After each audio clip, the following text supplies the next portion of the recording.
Un goberno local débil e dividido. Ese é un dos principais problemas que ten actualmente o Concello de Pontevedra para o voceiro local do Partido Popular. Rafa Domínguez mantivo esta mañá un almorzo informativo cos medios para facer balance dos últimos meses e analizar as principais debilidades do bipartito. Tengo la sensación de que nunca vi un BNG tan débil en Pontevedra como en estos últimos 5 años, que nunca vi a un gobierno tan cansado y que ya no solo hay divisiones entre el BNG y el PSOE, sino que empieza a haber diferencias y corrientes internas dentro del propio BNG.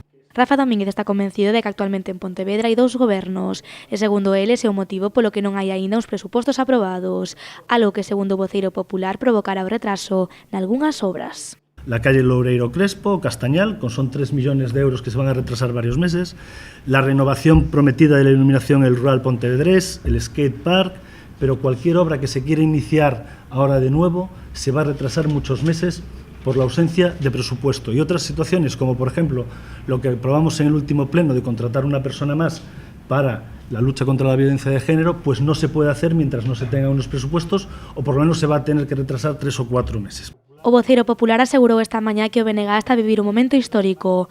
Por iso pide aos nacionalistas que reclamen a liberalización da peaxe entre Pontevedra e Curro.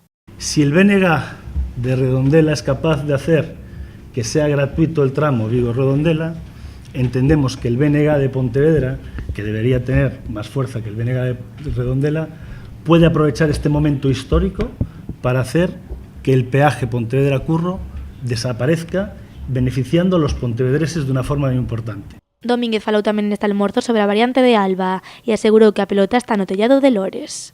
Desde el Partido de Pontevedra hemos dicho y hemos hecho ver a la Xunta que ese trazado no era el óptimo, como digo yo, no encontraba la excelencia, y es una frase del señor Mosquera que a mí me gusta mucho, y le hemos pedido a Lores que elabore, busque o nos dé una alternativa al trazado, y ellos han dicho que lo dan por cerrado y que no quieren hablar más del tema. Yo, si Lores ofrece un trazado, la Xunta tiene capacidad económica y capacidad de hacerlo, pero tiene que tener un consenso importante ese trazado que ahora mismo no tiene. Por último, o voceiro popular valorou o borrador da nova ordenanza, un documento que, segundo el, presenta déficits sangrantes.